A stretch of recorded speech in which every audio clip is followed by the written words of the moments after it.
Hello, everybody. This is Valor Swanson with IPI, and welcome today's webinar where we'll be talking about building a virtual digital workforce.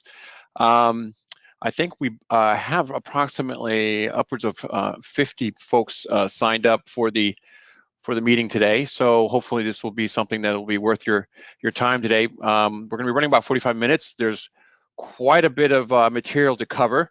We normally do this presentation live at an event in London, and it's typically done over 3 hours, believe it or not, with an appropriate break in between. So we've managed to reduce this down to what we feel is a bite-sized amount to get people thinking and something to consider, and asking us to maybe potentially come by and help with some next steps. So what I'll do is I'm going to go ahead and first of all, let me introduce myself. I'm Valor Swanson. As you can hear from my accent, I'm obviously not from the UK. I'm originally from Iceland, but grew up in the US and spent bulk of about 20 years in the US, from being on the phones in the late 80s upwards to about 10 years ago. I was running 17 contact centers for a company called Comcast. And in the position of running those contact centers, I was responsible for purchasing all types of technologies, responsible for all kinds of process improvement programs, sales, services, employee engagement, basically everything that you might encounter in running a multiple site contact center and customer service environment, with different products, of course, associated with the Comcast offerings at the time. And then came over here 10 years ago to do consulting on that and all things contact center and customer experience.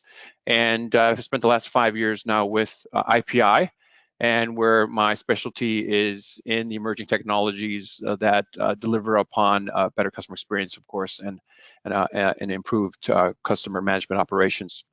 So who are we here at IPI? So I'm going to go ahead and start the show, so to speak, and talk a little bit about where we sit in the stack. So IPI has been around about 20 years or so. We're a full cycle contact center systems integrator. We are now positioning ourselves as the digital contact center expert, so to speak. And I sit in the top pancake, so to speak, there, emerging technologies. And this is where myself and the guys that I work with have 10 plus years. Myself, going on 30 years, unbelievably, of contact center experience, and where we actually look at the latest and greatest things that are happening in the environment and how we can apply those to improving CX, EX, and the operations that you're managing.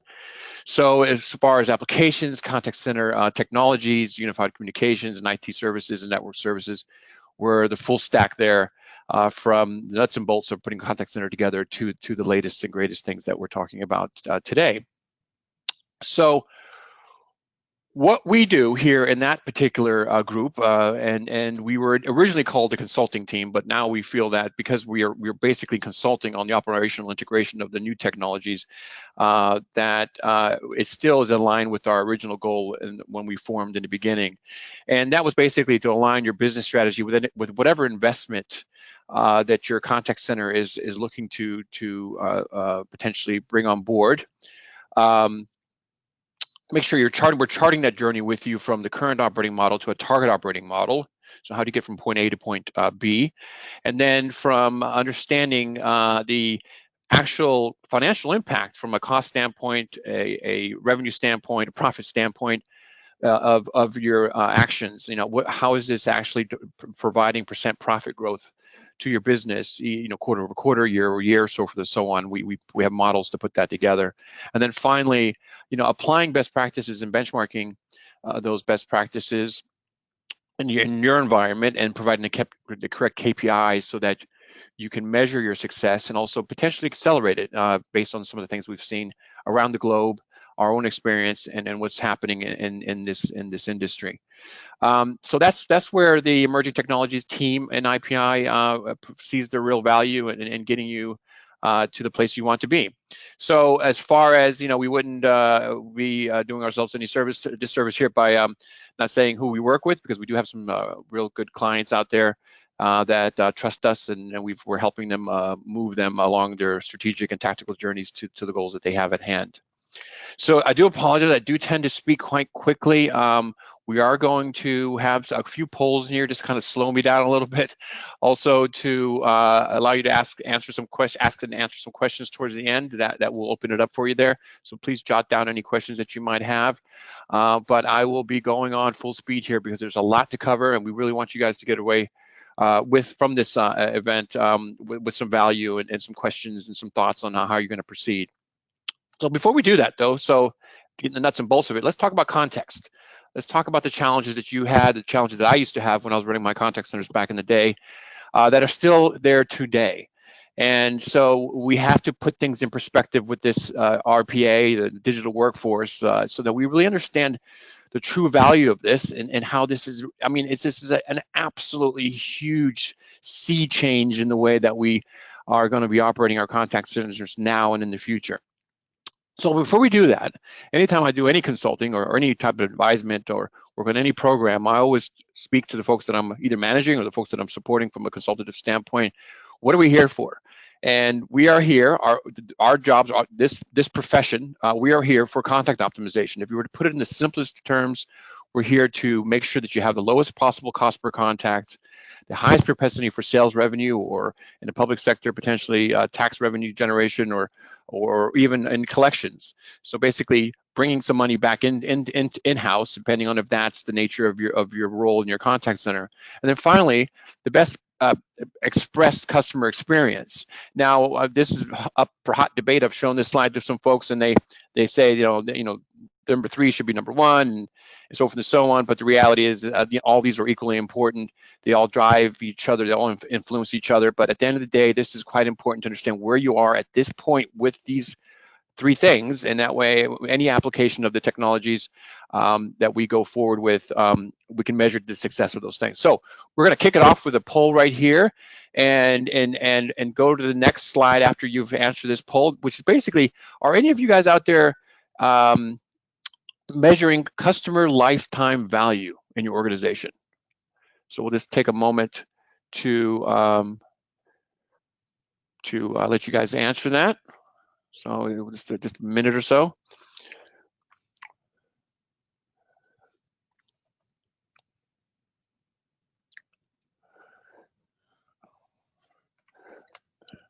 So we'll go ahead and, all right, that should be plenty of time. We'll share the poll results, poll responses. So yeah, so this is typically what I've seen here in the UK since I've been here in over the last 10 years, 10, 11 years, that this is not a really popular KPI of measurement. But let's just go through it real quick, just so that we understand what it is and why it's extremely important.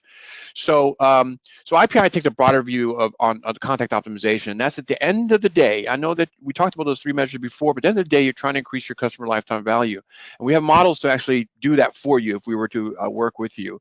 And that's basically the customer revenue minus support cost times the length of the relationship, and the acquisition costs equal the customer lifetime value. In simplest terms, how long do you want that customer to spend time with you, or how long can you make that customer spend time with you, or how long would that customer want to spend time with you? And in that period of their lifetime of dealing with you, how much money are they spending, and how can we get, so to speak, more wallet share, so forth and so on. So that's top line growth, that's customer contact center efficiency, with all the different things that you're doing there to measure and ensure that that you're driving those costs down. And then finally, this is the center of the slide here, which is actually the customer experience, which is all measured by reduction in effort, CSAT scores, Net Promoter Score, so forth and so on. How do you differentiate your brand from another brand? So this is all the, so to speak, soft and fluffy stuff that actually make the customer stay with you longer, spend more with you, because it is an emotional connection. And how do you make that emotional connection even stronger? How do you make sure that the customer feels that they want to do business with you? And this is where a digital workforce actually has an impact in that, which you might think is counterintuitive, when actually it actually is not. It's going to enhance that centerpiece right there. So top line growth plus customer center efficiency plus customer experience equals your customer lifetime value.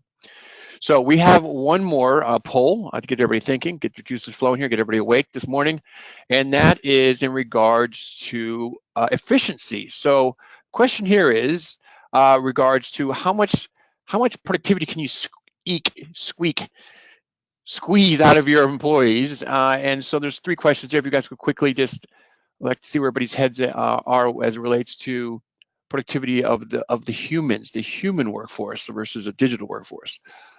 So we'll just take a moment and then we'll really get rolling here because we're 10 minutes in and I've got a half an hour to basically get through the rest of these slides. All right, so let's see what we're going to close that up real quick, see everybody where their heads are. And all right, 50 to 60%. Nice figure. Okay, nice figure. All right. So one thing I did when I was running my contact centers is I would use a KPI called pay to production. So basically, in a nutshell, on the left-hand side, we have the total paid hours, and this is inclusive of any overtime, any time on holiday, anything that's paid to the employee. Juxtaposed to the total production hours, and of course, production hours is talk time, chat time, handling emails, so forth and so on. And so this is not scheduled adherence. This is not occupancy. This is not the shrinkage number. This is total paid hours to production hours. And in a contact center that I was running absolutely like a Swiss watch, I couldn't get above 52%. On average, my contact centers were running anywhere between about 35 and 45%. So the point of this slide is to say those wonderful humans that you have hired there that are doing all kinds of wonderful things. If you were to squeeze the heck out of them or squeeze the heck out of your operation, you probably couldn't get more than 50% productivity. In the simplest terms, for every pound you pay, you're getting less than 50 pence worth of work. So just think about that. Just lock that in your heads as we continue on with our journey here on the webinar. So the next slide is about all the wonderful things that you're buying and investing to increase that productivity. So from recording, quality monitoring, so that the agents are saying the right things so the calls don't come back, so that they're actually handling the call with control and finesse and making sure that customers having good experience. Performance management, so you can do all the the league tables to see who's performing and show people what their potential is. Customer feedback, so we can address how we should be talking to the customer. Contact analytics, which is another area that I do specialize in, which I think is a wonderful thing. But all these things are for the purposes of improving productivity, reducing demand failure, and making sure your operation is running in a manner that's most efficient, providing the best customer experience. And then here on the right-hand side, all the way up top, we have AI and chatbot and robotic process automation, or RPA, or digital workforce, depending on how you want to position it. And that's where it's a step change in operational improvement and a step change, a sea change in enterprise value. So we're going to talk about that. So the degree to which a customer can contact the channels that they interface, connect and contact you through all those different channels that you're working with, it depends on the success of your transformation. Digital transformation depends on the degree in which they can work with those different channels. So the digital worker is not there to automate things, but also to enable all the rest of your digital functions that you have in your business to be able to function in a manner that support that customer. And how do you do that? How do you make sure that legacy systems and new systems and the systems from the company that we just purchased all work together to provide a service to the end customer? And how do you connect those things? So, well, here we are. We're in a situation where we're in the fourth industrial revolution, so to speak. On the left-hand side, you've got industrial revolution, then you got mass production, computerization, and then finally, digital transformation. And the Internet of Things, AI, advanced robotics, so forth and so on. And on the bottom there, it says the future. And I would even challenge my own slide to say that should say now, not like tomorrow. It's like yesterday. In fact, it's happening right now. We're in the midst of it, and I'm sure you guys will hear because you're quite curious as to how that works and what are some of the terms and so forth and so on. So just to kind of really take it home, the rise of the robots. I know that sounds a little scary. We should have some dramatic music in the background, but no, this is basically to say this is literally what we're looking at from a standpoint of how robots would be in your contact centers or digital workforce in your contact centers, between people manually doing things and things being done automatically, precisely, instantly, over and over again, 24 hours a day, 7 days a week on the right-hand side, and now that's happening. So now we have another poll here. Again, I just got to get you guys all awake here in the beginning, and this is to talk about the reasons and why are you here? What are you looking for as far as the interest of today's webinar? So we'd like to kind of understand that so we can have some context from your perspective as to why this is of interest to you. So we're just going to take a minute or two, well, actually 30 seconds or so, because we're pressed for time. And okay, let's go ahead and see what everybody,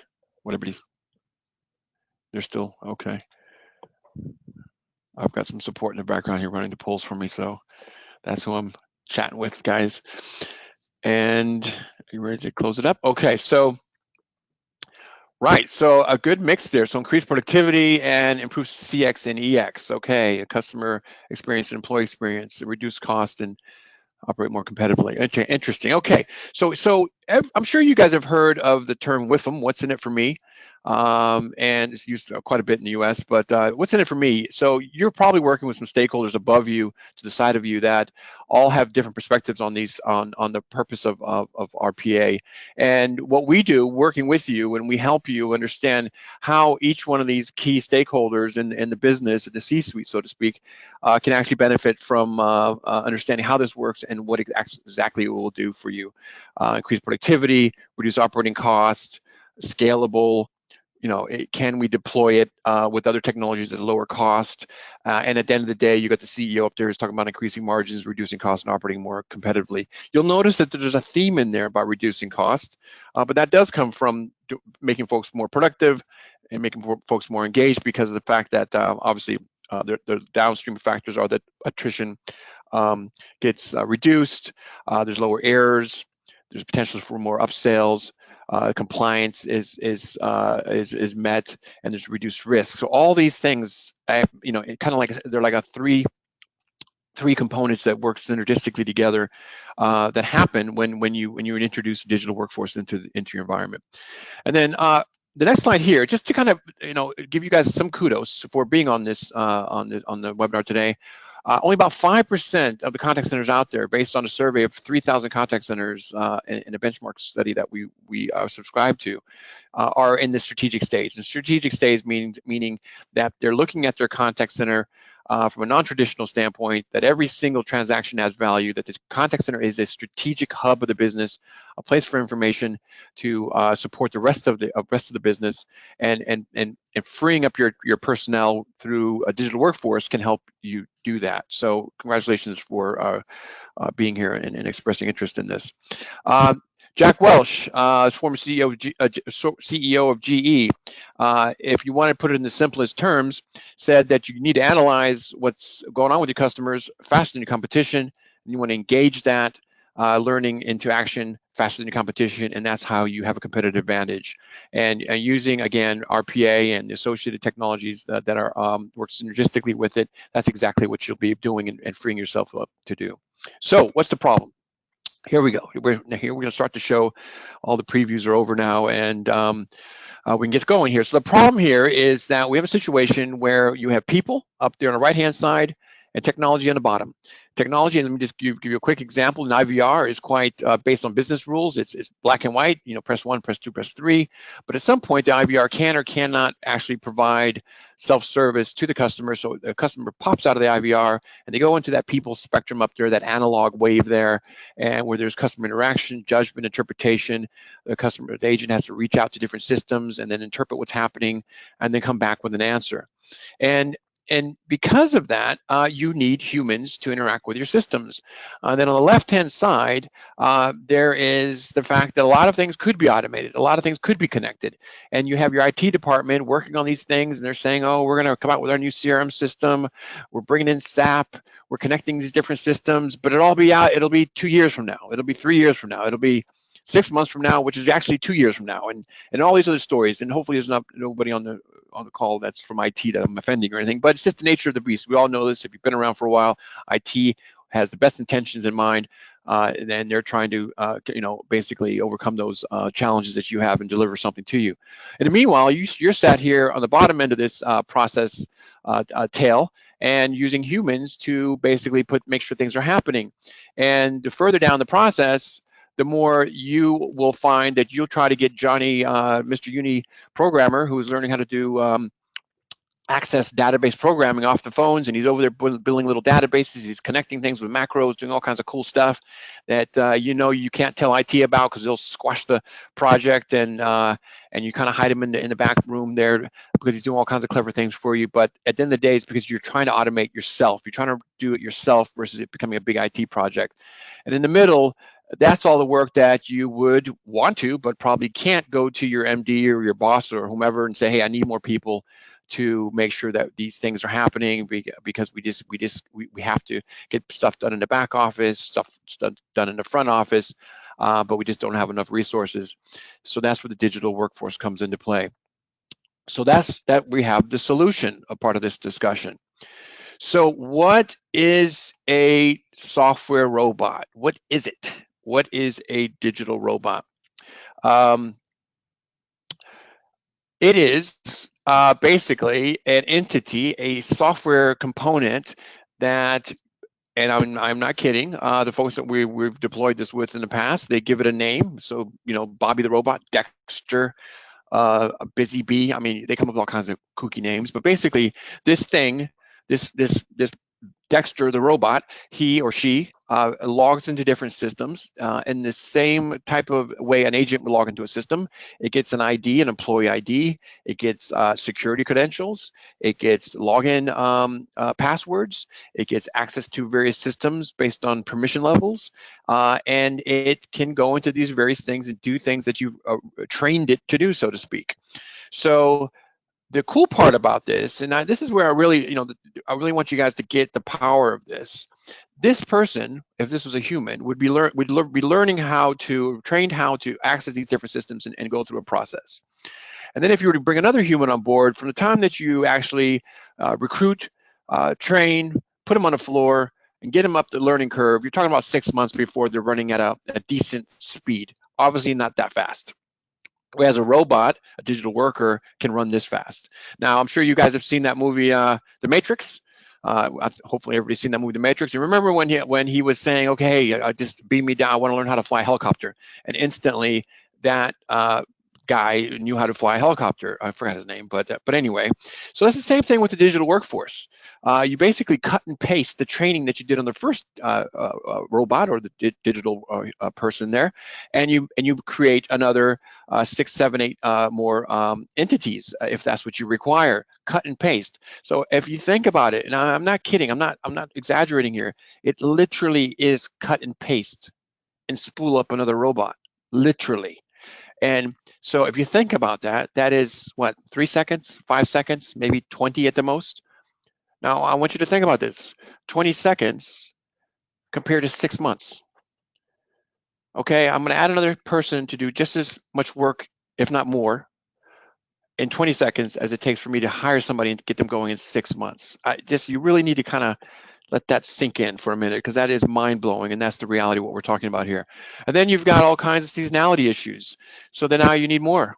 So you scale on demand on training the robot, training digital worker, Dexter, to do certain things required to handle that demand, and so on and so forth. It just gets kind of scary, actually, how much they can do and how fast they can do it. So let's break that down to an example use case. So basically, we have a situation here where you have an inbound call center, you have a third-party request, a customer portal. There's a new savings product being launched. You have a back office, all kinds of headcounts, backlogs, rejections, a procedure that you've trained everybody on, which is basically you look up the customer, but now it's the robot doing it. Now it's Dexter doing it, Dexter the robot. And so he looks this up, locates the customer there, Miss Laura. Then he goes to a separate spreadsheet that you had given him access to, and looks up the qualifications requirements for that particular product, checks to see, if she meets the criteria, or whatever he or she robot is looking at that, and then goes back and then now checks the credit file to see if everything's cool with that. Oh, there's the screen. Yes, the robot can read the green screen. So now your stable green screen that you're so ready to get rid of actually is something that you can actually keep and postpone your journey of replacing that. And now the robot goes back and keys into the system that this person was approved based on these 3 different systems that he's accessed, and sends off a proposal to the customer that says, hey, you're good to go. You've been accepted for the for the product. But hopefully you guys were paying attention, and you might have noticed that the green screen was actually Miss Charlotte Morgan and not the person that we were originally talking to here, Miss O'Connell. So in that situation, if that were to occur, the robot would actually spit that out and then send that to a human to say, hey, wait a minute, there's a discrepancy between her credit file and her identity and what she called in on. Please take a look at this. And so the application is not necessarily rejected, but is put into a different process where a human tries to sort out what the issue is. And that's where the human now is handling more complex issues, handling things that need to be handled versus having to do all the mundane 70% of the work that's just, yes, you're approved, yes, you're approved, yes, you're approved. So there you have it, a situation where you have basically a real world example here of 2 humans managing 300 robots. And that's only because there's a day shift and a night shift, because they're open 24 hours, doing various processes. And that basically has different criteria that needs to occur to manage that: security, scalability, central repository of reusable objects, and all kinds of things that go into the management, or the ROM, the robot operating management system that actually that decides how you're going to run this. Now, just take a moment here and realize this is real. This is NPower. The virtual workforce returned 2 million hours back to them, and they actually did this with these 2 humans doing 300 robots. I think they're up to 400 or 500 robots now, actually. And think about that for a second. The typical contact center has a 1 to 12 ratio, or 1 to 15 ratio of team leader to supervisor. I'm sorry, team leader to agent, whereas here you have a 1 to 150. So therein lies some savings as well associated with the management of a digital workforce. So in summary, your digital workforce basically is going to be available 24 hours a day, 7 days a week, 365 days a year.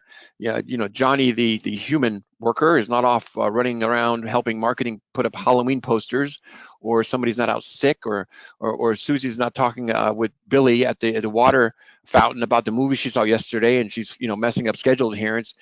We've gone from absolutely squeezing 50% productivity out of a contact center that's ran like a Swiss watch, to one that potentially has functions and processes in there that are run 24 hours a day, 7 days a week, 365 days a year at 100%, at 10 to 30 times the speed of a human. So that's why this is, to me personally, mind-blowing, that this is now, that we're going through this, this change. So how do we put all this into practice? I've got 17 minutes to explain that. And so I'm probably going to talk a little bit faster, so bear with me. But what we do is we start typically off with an analytics, a speech analytics, or a contact analytics diagnostic, where we try to understand what things you should be resourcing, what things could be automated, what things should be eliminated from a standpoint that are causing irritability to your customer and to the business, what processes you should simplify as far as a way forward. That's one way that it can be done. Another way it could be done is to say, okay, what areas of your business do you think you can automate, because you know your business better than anybody else? There's maybe not a need to do a contact analytics diagnostic that could help with that. And then once you understand what things could be automated, how can they be automated? So there's typically 3 models of robotic automation, and that's end-to-end process automation. So that's, for example, if you might be going through a merger and acquisition, and the company that you're bringing on board has a totally different system, but they need to talk to each other, and they need to convey a succinct message to the customer. So you have your robot take all the data from one system and dump it into another system, and it just works in the background. Or you could extend the customer self-service channel so the robot's taking a virtual integration into Chatbots or whatever it might be. I'll show you some examples in a moment. And then actually going out and doing things for the customer and pulling things from different systems. And then finally, as we'll see here in a use case, that the robotic can provide assistance to the agent and reduce very repetitive robotic processes associated with dealing with the customer. So the reality here is to think about it this way. You've got systems of engagement, Facebook, and all these things on the left-hand side. I'm sure you recognize those logos. working with systems of record. And your robot is able, because it can log into anything just like a human, can take requests from the engagement side of the house and connect to the systems of record side of the house, and then bring information back out to the left-hand side of this screen, and let the customer get on with their day, because they've engaged with your business without necessarily having to talk to a human every time. So traditional live agent model, phone, web chat, email, talking to those humans. They wear little hats there. That's like another difference there versus antennas. They're logging into these different systems, accessing these different multiple systems. I'm sure you've got agents working with all kinds of different systems on their screens. Sometimes when we're doing a discovery, we basically ask the agent, hey, what would happen if I removed your ability to do cut and paste? And their eyes just kind of almost explode out of their head, like, oh, I basically couldn't do my job. So that's one way to look at it. And then the second way to look at it is through your IT department, saying, oh, well, we don't have APIs, or we're going to build APIs, or this system doesn't have an API, or we'll connect that API. And if you think about it, that's a direct one-to-one connection there, and there needs to be additional complexity in there for things to do things kind of in sequence or in random order in order to get information back to the person seeking self-service. So it can be quite complicated. Whereas with robots there, with the antenna, they, as we've just said earlier, can log into any system and use from the systems of engagement, go to any system of record and come back with the requested information, as you'll see here in a business case. So chatbots. Well, just quickly, I'm going to ask you guys to do a quick poll about chatbots. It will be real quick because we're running out of time. And that's to say where you are on your chatbot journey, just so you can see how this fits into the entire picture as well. So quick chatbot poll coming up.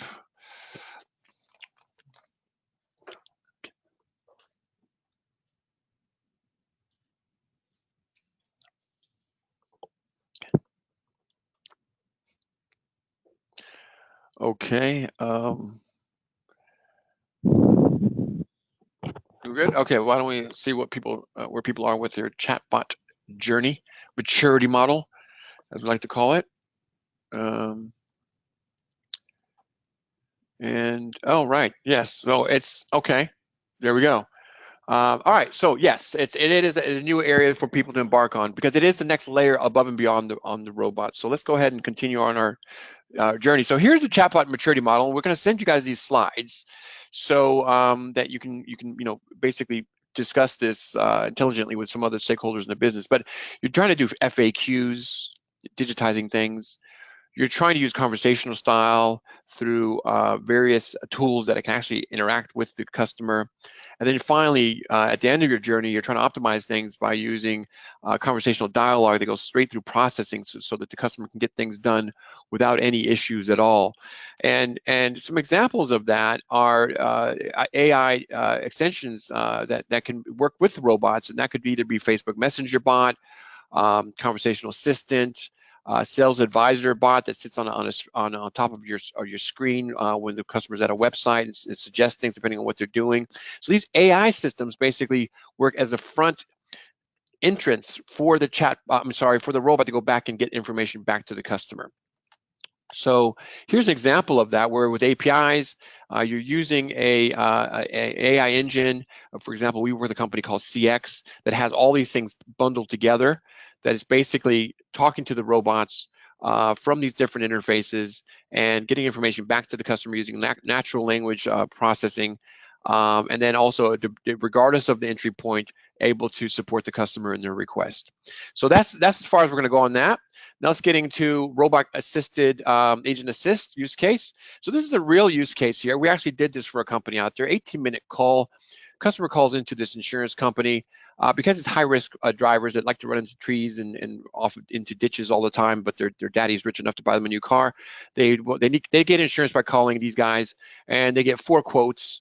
So those 4 quotes have to be put into each one of these different systems, wait for a comeback. Then basically that takes 18 minutes. Now with the robots, the robot basically takes the information one time, spits it into the 4 different quote areas, comes back with 4 quotes almost instantaneously. But because the agents are being incentivized on selling, the agents will tend to go with the quote that best suits the customer, not necessarily the company. So we took it a step further and said, okay, guys, why don't we have the robot look at a spreadsheet that takes into consideration all the various profits and things that are happening, in the current environment, so that the best quote is given back to the agent to give to the customer. So the best interest of the company and the agent and the customer. And we took that 18-minute call down to 8 minutes. Now, if you think about it, so all the mundane, hold on, wait a second, let me key this in, let me put you on hold, odd, weird pauses are completely taken out of the call. And now you've got a situation where the agent is really engaging with the customer on the actual, how the nuances of how they feel and how they're coming across, and what gets them excited about the things that they're saying to them, so that they experience the feeling, as we stated in the beginning of this webinar, comes through a lot better, because we're taking the robot out of the human and letting them actually interact with each other, a human-to-human experience, be in its full glory, so to speak, because the robot's doing all these things. Not to mention, if you can reduce your talk time from 18 minutes to 8 minutes, what that means for capacity, for the ability to take almost double the amount of contacts with the same amount of agents, with a better customer experience. Same thing for midterm adjustments. We did the same thing for them. So that's only half the story, guys. RPA also has to have a robotic operating model, a ROM. So part of deploying something like this is just as important to have, just like you have a WFO operating model or workforce optimization operating model, that you have one as well for these particular digitized entities. And ultimately, you want to be able to measure that success by how many hours you're giving back to the business, and focusing on those productivity gains that you normally wouldn't be able to do with a human, because of the speed and repeatability and the consistency of using a digital workforce. So targeted robotic operating model is something that we work with you on. Exceptions management, human assigned tasks, oversight on bot tasks. How do people submit new and exciting things for the robots to do? That's all taken into consideration. There's a couple case studies here that we have as well. But before we do that, think about the case studies that I'm about to show you. They are very, very, very concerned about compliance, very, very concerned about fraud detection, very, very concerned about improving security. And because this is all recorded, every single step with a robot ID, so forth and so on, at every, do this, do that, now to do this, then go back, spit this exception out. This is all recorded. So you can just go back, just like a call recording, and say, okay, this is where that happened, and it's seen like through a flow chart, because the actual interface with the tool itself, with the robots themselves, almost looks like a Visio diagram, so to speak. So you can see where something happened. So all of that is captured with the tool. It's inherent to the tool itself, the technology itself. So Barclays, this is basically where it all kind of started about 10 years ago with Blue Prism, who did most of their work initially with Barclays. And so instead of seeing FTE saved there, they didn't march 200 FTEs out of the business. Basically, they were redeployed, and those hours were brought back. They were brought back into the business. So if you look there on the bottom there, process over 1,000 claims in 7 hours using 15 digital workers that were equivalent to 55 human workers, and they were doing it in 1/3 of the working day on one server. So again, amazing stuff here. And this is this is local. Barclays, and not something that's out of the realms of not being able to talk to them about how they did this. NPower, we talked about them. Over 250 FTEs worth of hours saved, automated 50 processes, and did all kinds of things. For example, tariff assurance tax, making sure people are on the right tariff so they don't get in trouble with any regulators. Shop Direct, 20 processes automated. Compliance, automated preparation of reports for FSA. You could go on and on and on as far as the amount of different things that these robots can do for you. So when it comes to the robots, when we come in and chat with you about steps for going forward, we talk about your digital comfort level. So what processes are good candidates for the robot? Are they repeatable? Can it handle structured data? Is there clear decision logic? Is there something that doesn't require subjectivity? Are there clear triggers? Is it mundane? Is it high volume, low complexity, complexity? Uh, I was getting tongue-tied on that one, but let me keep going. Does it use legacy or external or multiple applications that can run any time or day or night? So it just depends on where you want to start. You can start with one process, you can start with 3 processes, but we go in and we chat with you about, how can we get this going? And typically we find a 1 to 10 ratio of productivity standard there, and obviously that turns into an ROI. As far as a model that you can go back to justify why this is something that you want to do. So I have 5 minutes left. So what happens next? I didn't think I was going to get through this, but I did somehow. But what happens next? So what we do is we actually suggest that we can come in, if you allow us, to have a workshop with you based on your processes to explore what digital enablement means. And I say this kind of, tongue in cheek here. I'm sure there's some folks on the call, or I'm sure you've heard some guys in the hallways talking about, oh, digital transformation, and it's like, yeah, I've been hearing that for like 2 years now, digital transformation. So we like to change that kind of feeling about that term to digital enablement. How do we turn this on so it's actually connecting to your different systems of engagement, connecting to your different systems of record, and making sure that there's benefit for your business? So we come in and we talk to you about that. We'll also help you build your business case. So all the financials behind what goes into it and what comes out of it is built for you, so you can take that and talk to the CFO or talk to whomever it is that might be potentially investing in this. Now, keep in mind, we can turn on as many robots as you like in a pre-production stage for free, without any cost, so that you can see actually how something like this works in your environment. And then we would be able to, and that's basically this last bullet here, is basically deliver a program to test drive your solution so that you can see it without any risks of investment. So low touch, low entry point. And something that's ran by the operation. This is not an IT project. This is not IT heavy. This is something that the operation runs. The operation manages once it's deployed, and actually does the work associated with managing it, just like you would your human workforce. So with that said, I think we have 3 minutes left, 3 or 4 minutes left. You guys can hang out if you'd like after the call. If you like past the 45-minute mark, we're going to leave it open. So I'm going to ask my esteemed colleague here to turn on any questions and answers component of the tool. So I'll be able to try to answer those as best as I can, and then we'll close it out here in about 5 to 10 minutes. So if you have any questions, just put them in your chat component there, and then I will answer those. So is that turned on? Okay, so I think we should be having music playing right now, right? No? Okay. Hopefully I didn't go through that too fast, guys. There's a lot to cover there, and again, keep in mind that if we come in with a workshop, we'll be talking a lot slower and talking a lot deeper and a lot wider on these things to be able to address your issues. Okay, so what are typical processes that what are some processes you typically see first to automate?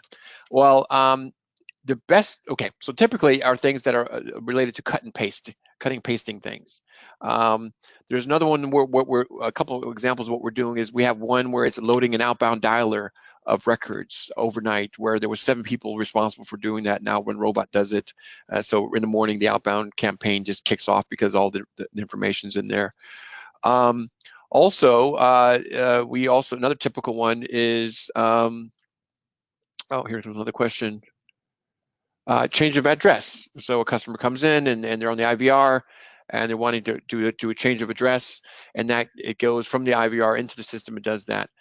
Password resets is done by a robot. We have a situation where a customer is wanting to basically get a new phone underneath the same account. The situations where an item is lost or stolen, and they have to put in a claim. that can be handled by a robot. So the list goes on and on. It's really it's the things that you think to yourself, okay, if I just could hire somebody to do this, but it's so mundane and it's so repetitive that it's just we just look at it as a part of handling a customer inquiry. So another question here is, if I had a chatbot that that can escalate, yes. So the chatbots always have an option in there where if the customer feels that they are not getting the things that they need to get done completed, that they can at any point click out and actually be off, set off out to an agent. If you think about it, nobody really sits at home, wanting to call your business per se, but they do have to get something done. And if they get it done in the most efficient manner by talking to a automated system that gets it done, because they can access the different digital systems and traditional systems in your business, then the happier that customer is, because they don't have to deal with some of the complexity that happens with having to trust somebody to get something done. But on the other flip side, if it is something related to trust, it's a very emotional call. There's a lot of subjectivity to it, and it's quite complex. You want that call to go to an agent.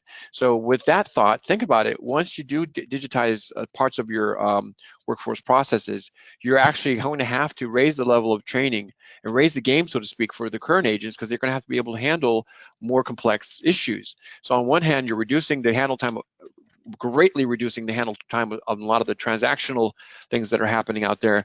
But at the same time, you might be increasing the talk time for some of the more complex things. But at the same time, the outcome of that is that your customer is quite happy. They got their problem fixed. Their emotions are quite high because things were resolved and favorably for them, or maybe sometimes not favorably, but they walk away with a much more engaged agent, because the agent is not having to deal with the mundane, the repeatable, and those components. So we like to say that the goal of a digitized workforce is to take the robot out of the human and let the human be more human. So with that said, okay, all right. What is the typical last one? This is the last one here. What is the typical time scale from discovery to deployment? So I would say about 6 to 8 weeks from the time that we have our first meeting with you to the time that we actually you've got something ticking away there in the background and doing all kinds of cool things for you and showing that off to the guys that gave you the permission to do it. Just to make the point, to drive the point home, we actually videotape, if that's, video record the current process as it is. We time it, and then we actually show you how it's done in the system using the flow charts done by the robot as it's accessing the different systems, and then put those side by side. So when you do present it to a wider audience, you can show how something that took 18 minutes now is done in 8 minutes, how something that took 10 minutes with a key time and cut and paste and so forth and so on is done in 60 seconds. We show that stark, remarkable difference between a human processing those repetitive transactions versus a digital worker doing it. So that way, the point comes right home when you're sharing that with a wider audience in the business. And again, the goal here is to deliver hours back to the business so you can redeploy your employees to more important things, to do things that really make the difference in protecting your brand, ensuring your brand is what it is, and that they don't have to focus on those transactional items that can cause high attrition in a business, and the employee feels a lot more engaged in what they're doing because of the fact that they're actually helping people with real problems versus just, for example, changing a password. Right, so with that said, we're going to close it up, guys. We hope that you'll reach out to us, and we're going to reach out to you with some next steps, and hopefully we'll be able to meet face-to-face, and we can talk to you about this in a lot more depth. So thank you very much for being on the webinar today. Again, Valor Swanson here at IPI, and we look forward to meeting with you. Take care. Goodbye.